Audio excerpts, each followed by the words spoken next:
कॅमेरे मग साईड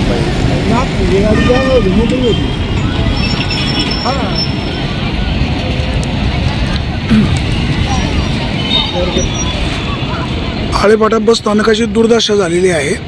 काय तुम्ही काय सांगाल, काय मागणी कराल? काय नाही, व्यवस्थित व्हावं, डांबरीकरण व्हावं, राज्य शासनाने कॉन्क्रिटीकरणाचं काम चालू आहे. कॉन्क्रिटीकरण व्हावं, राज्य दीड शासनाने महिने झाले काम बंद आहे. नाही तर लवकरात लवकर आता इलेक्शन झाले, नवीन होणाऱ्या मुख्यमंत्र्यांनी किंवा मंत्र्यांनी काय असतील आमदारांनी लक्ष घालावं आणि सगळं काय व्यवस्थित करून घ्यावं. बस स्थानकाच्या आवारामध्ये बेकायदा प्रवासी वाहतूक पण होते. आता ती जाऊ द्या, थोडीफार पोटा पाण्यासाठी करीत असतील, त्याला काय करायचं. म्हणजे एस टी तोट्यात गेली तर चालेल?